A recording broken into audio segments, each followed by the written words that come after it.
So, on Sunday mornings, and now I'm speaking mostly to the people on YouTube because they can't be here to really enjoy the sound.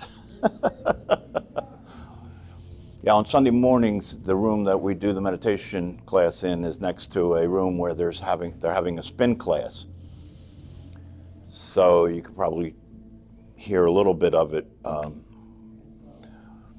And when I was told that the class was going to be moved from the other room that we normally do it in to this room on Sunday mornings, I was actually fine with it, and I knew that there was a spin class next door to this room, and I knew that it was pretty loud, and they're playing rock and roll and all that stuff.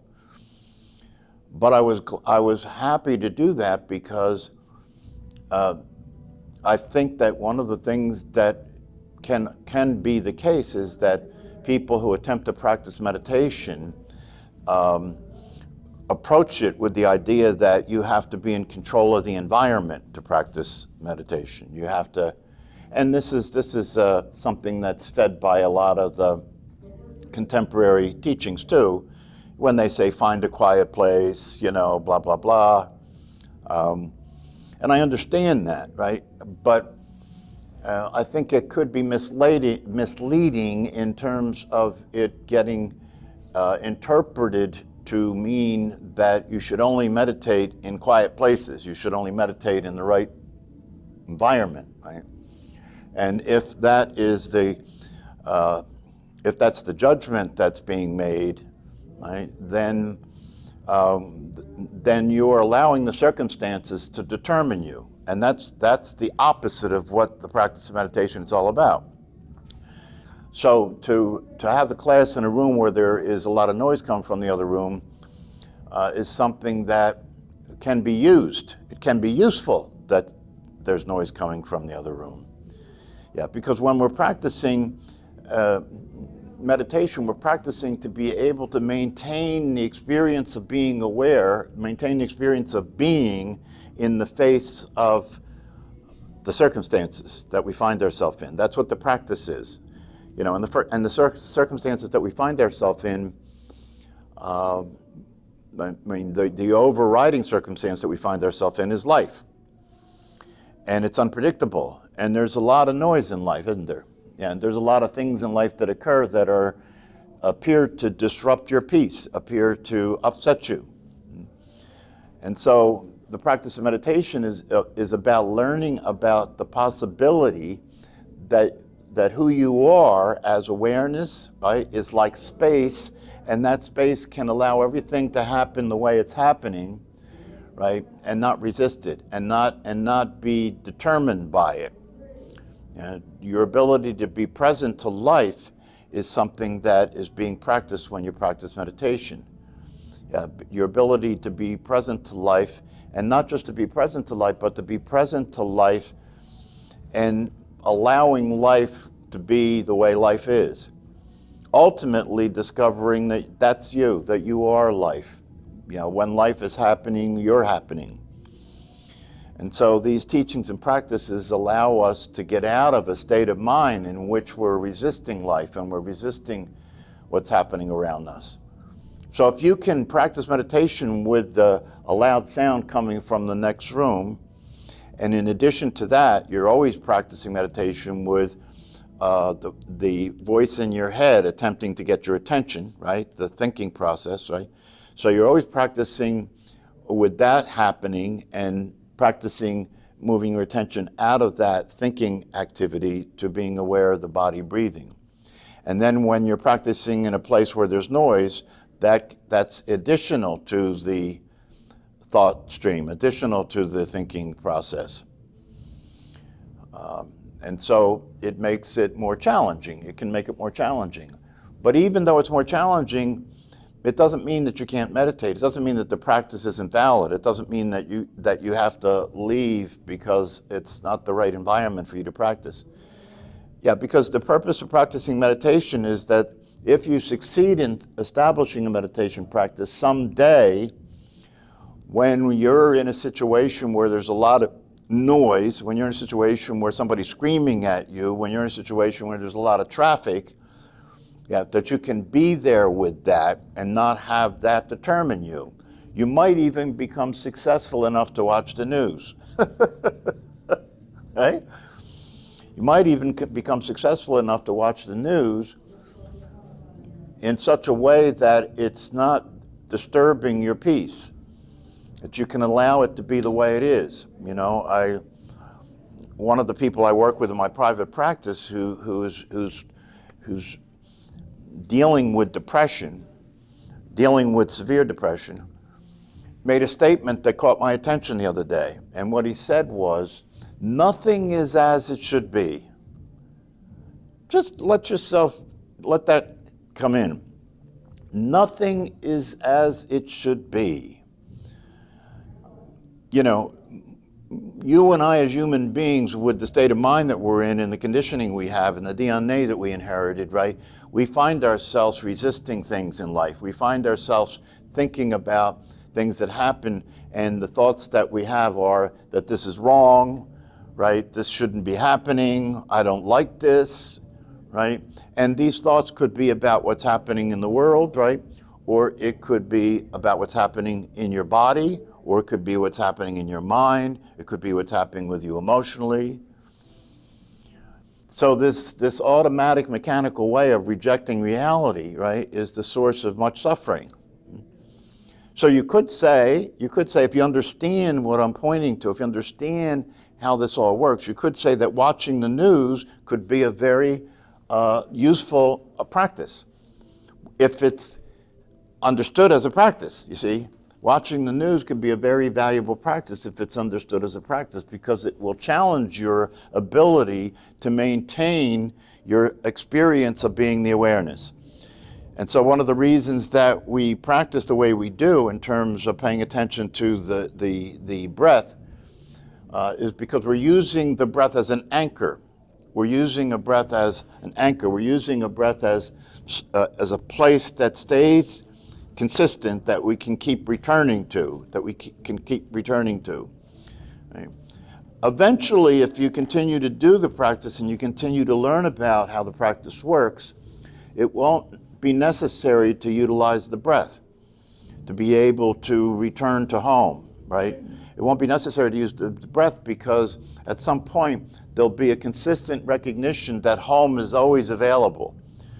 It's like the place that you live right now, your home that you live right now, right? When you left home and came here today and you're sitting here, do you have to sit there and say, I better write down my address so that I remember where I live, right? Or you're not sitting here saying, I better keep remembering how I got here so I can get back to where I live.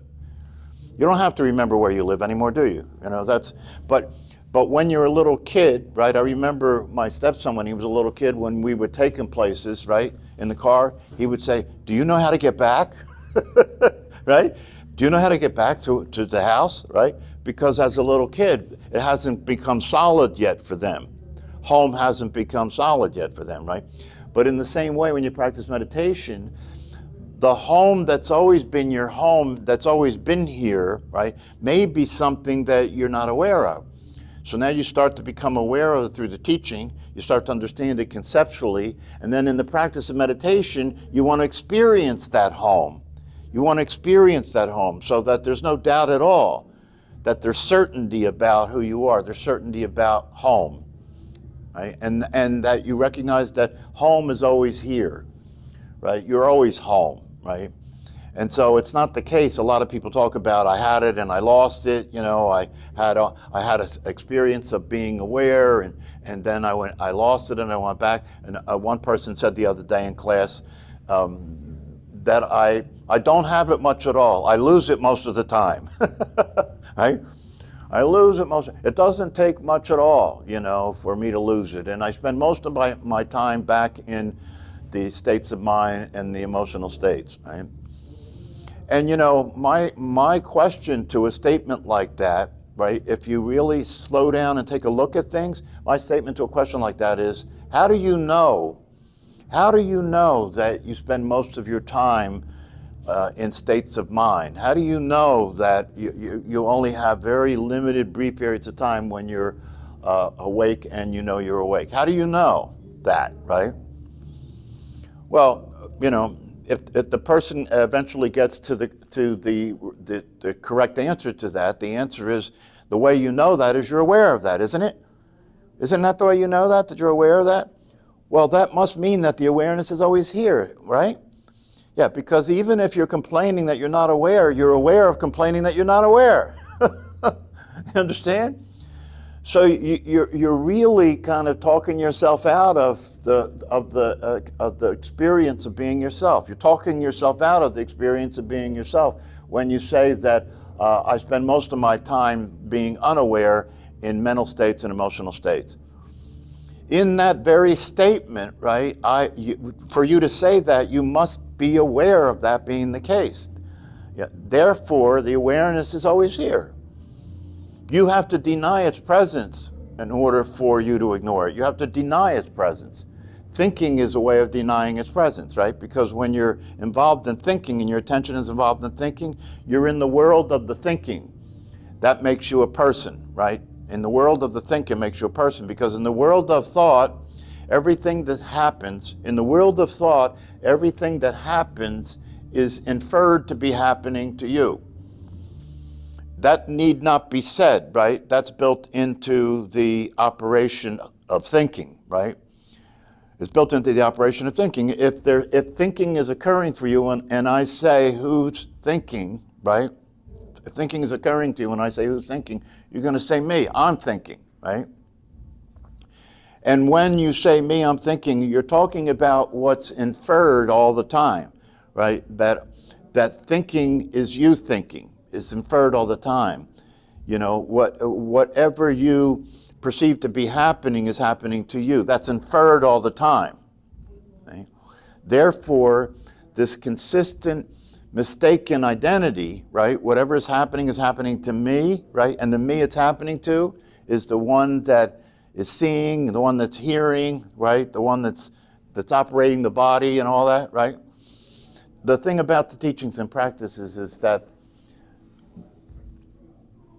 the premise, one of the premises of the teachings is the assertion that this you that everything's happening to, this you that in thinking is inferred to always exist, right, does not exist when it's not being thought of. It doesn't exist when there's no thinking going on. You can't be the one who you think you can't be the one you think you are when you're not thinking. Right? You can't be the one you think you are when you're not thinking. So if you practice experiencing what it's like to be the awareness, aware of the body breathing, you're practicing experiencing knowing yourself without thinking. You don't have to think about that awareness. That awareness is actually here, right? But you do have to think about who you are, because who you are is not actually here. Right? This is the essential teaching. I mentioned in this class the Heart Sutra. I've mentioned it. Sutras are teachings, right, in Buddhism. The Heart Sutra is considered a central teaching, the heart of it, right? The heart of something, right? The central teaching, right? And so this is the Heart Sutra is chanted in a lot of the places where people practice meditation. It's part of the practice is chanting the sutra, right? And the reason that that's being done, right, is simply to keep getting the truth into the brain, to keep getting the truth into the mind, right? The same way when you were a little kid in school, you chanted the ABCs, right? They didn't call it chanting, right? Right? Repetition. You chanted the ABCs. Why? You kept repeating the timetables, right? Why? So you could get them in your brain, into memory, right? You could get them in a place where they're always available, right, for you to use, right? The ABCs, the times tables, and so forth, right? Well, the Heart Sutra is like that. When it's chanted, it's being, you're talking to your brain, you're talking to the mind, right? You're expressing an assertion of reality. And so the Heart Sutra is not meant to be a theoretical teaching. No, it's meant to be pointing to an actuality. It's meant to be pointing to the fact. It's meant to be pointing to what's real. And so I'm just going to quickly, read a couple of parts of the Heart Sutra so you can see that that's the case. And you can see that it's totally consistent with all the teachings that teach about the truth. It's called the Great Transcendent Wisdom. The Great Transcendent Wisdom. The clear, compassionate mind dwelling deep in transcendent wisdom clearly sees. Now, the clear, compassionate mind is not referring to the conditioned mind, right? A lot of times the word mind is used to be big mind, little mind. Big mind is the awareness, right? Little mind is the conditioned mind, right? So, the clear, compassionate mind, right, which is the mind of the self, the mind of awareness, right, where things show up for awareness, dwelling deep in transcendent wisdom, clearly sees that all apparent beings are without a true self. All apparent beings are without a true self. This is the heart of the teaching. Shariputra, form is no other than emptiness, emptiness no other than form. Form is exactly emptiness, emptiness exactly form.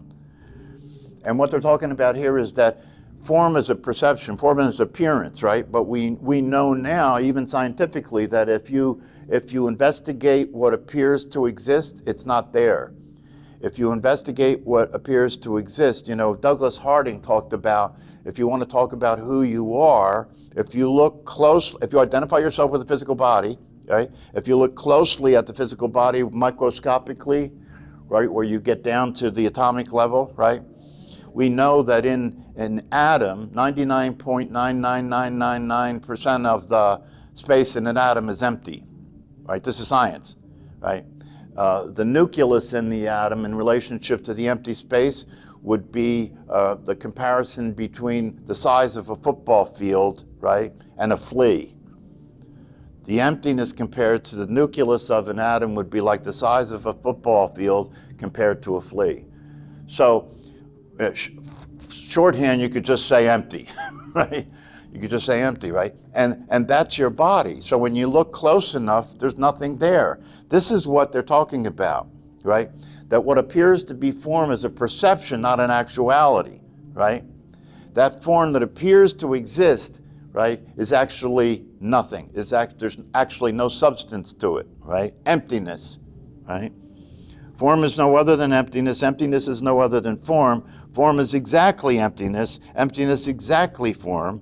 Sensation, thought, impulse, consciousness are also like this. All things are marked by emptiness, not born, not destroyed, not stained, not pure, without gain, without loss. Therefore, in emptiness, there is no form, no sensation, thought, impulse, consciousness, no eye, ear, nose, tongue, body, mind, no color, sound, smell, taste, touch, thought, no realm of sight to no realm of thought, no ignorance and also no ending of ignorance, to no old age and death and also no ending of old age and death, no suffering, source of suffering, cessation, path, no wisdom and no attainment. Thus, with nothing to attain, bodhisattvas who dwell in transcendent wisdom have no hindrance in the mind. No hindrance, therefore no fear. So that's just part of the Heart Sutra, right? And what they say there is that, when you see things as they are, right, what you see is emptiness. And that emptiness is form, and that form is emptiness. They're the same thing. Form and emptiness are the same thing. In the same way, and this is important because in these teachings, you come to these teachings as a person and a personality, right? As you learn the teachings and practice meditation, you're learning that's not actual, that's not true, that doesn't actually exist, right? It's a convention, right? You learn that it's a convention. You're practicing and learning that it's a convention, right? And so what you're practicing and learning is that the freedom that is available to us is the freedom that comes when you experience the truth, when you experience the awareness that you are, when you experience the emptiness that you are. You start out as form, don't you? You start out as being a body, right? You start out as being a person, right? And then you learn and practice these things, and you're learning and practicing that emptiness is the truth. Yeah? Emptiness is the truth. But then, and the reason we focus on emptiness being the truth is because you start with form. You start being a form, being a body, being a person. And then you learn that there's something that you're unaware of, something you've been ignoring, and that's the truth of emptiness, the truth of no self. But that has to come full circle like the Enso. That has to come full circle like the Enso, where you come back to where you started again, right? So you start as form, you practice and learn the teachings, right? And then you begin to become aware of emptiness. You become aware of emptiness as your true nature, right? And then as you go through the circle and come back to where you started again, you come back to where you started to be the form, right? The form, the body, and the personality, right? And when you come back and the circle completes itself, now you started out as form, right? You discover emptiness, right? And then you come back to form again. So in the end, you discover that the personality, right, and the body and the emptiness are the same thing. Emptiness is form, and form is emptiness, right? So the person is not something that we're disregarding. The body is not something that we're disregarding. The person and the body are not something that we are saying doesn't exist. No, they exist, right? But that's not what we are. Right? And so when we go through this process of learning and practicing, we go through the Enso, we go through the circle. The Enso is considered a Zen image, right? You've probably seen the calligraphy brushwork where they go around in a circle and come back, right? Yeah, the completion of the circle is coming back where now you know there's no problem being a person and a physical body and a personality, right? Because you know that's empty, right? And at the same time, it's also form. Emptiness is form, form is emptiness, right? So what are we saying? We're saying that in the end, these things become integrated, right? These things become actually the same thing. The same thing. And that's non-duality, right? That's non-duality, right? Everything is as it is. So if you understand these teachings, then you understand that when you're moving through your life and you're dealing with the traffic, or you're dealing with the screaming kids, or you're dealing with the obnoxious friend, or you're dealing with the crazy boss, or you're dealing with the politics that we are dealing with all the time, right? That's the opportunity to practice. That's the opportunity to practice. And what was the most disturbing in your life becomes the most useful. What was the most disturbing in your life becomes the most useful. What's most disturbing in your life becomes your teacher, becomes an opportunity for you to practice. Can you maintain your orientation as awareness in the face of the challenges that will come in your life? That's why we're here, isn't it? Can you maintain your experience of yourself as awareness, as emptiness, in the face of the challenges that will come in life? And that's why in these teachings and practices, we talk about the challenges, the inevitable ones, right? Old age, sickness, and death, right? Those are the biggies, and death is the biggest one of all, right? I mentioned this morning that Thich Nhat Hanh died at the age of 95, and he wrote a note, apparently to his students or anybody who would read the note. I don't have the whole note here, but it struck me that the beginning of the note that he left behind started out with the statement, "I am not the body." That's a good assertion to make when you're getting ready to die, isn't it? You know, if you're on your deathbed and you're getting ready to take your last breath, right, and you can say, "By the way, I'm not the body," right? You're in good shape, right? Because what's about to happen is not going to happen to you. What's about to happen is not going to happen to you because you're not the body, you're the awareness of the body. Yeah? Just like you're the awareness of the noise coming from the next room, right? So that noise coming from the next room need not bother you as awareness, because if you're experiencing it as awareness, you're like the space in this room. And I haven't noticed the space in this room complaining about anything, you know. The space in this room is unaffected by noise. It's unaffected by anything that happens in this room. And so that's the opportunity, is to experience your ability to be that, right? So that you don't end up like my friend ended up, you know, that nothing is as it should be. If nothing is as it should be, you're suffering all the time, aren't you? Yeah, because you're saying nothing is as it should be. The weather isn't the way it should be. My friends aren't the way it should be. And worst of all, I'm not the way I should be. That's a hellhole, you know? That is a real horrible place to live your life from. Nothing is as it should be. And so it may be of use to you to ask yourself, what's the nothing, what isn't as it should be for you? There are things that aren't as they should be for you. It might serve you to take a pencil and paper and sit down and make a list of what those things are. You know, whatever it is that isn't as it should be, you should distinguish that, right? So you could actively do your practice in relationship to that. Oh, I have a lot of advice, you know. But the thing about it is this. Only when it's time, whether you're going to talk about this from a thy will be done perspective, right? Or if you want to talk about this from whether the fruit is ripe. The fruit is ripe, meaning that the person's ready to hear it, right?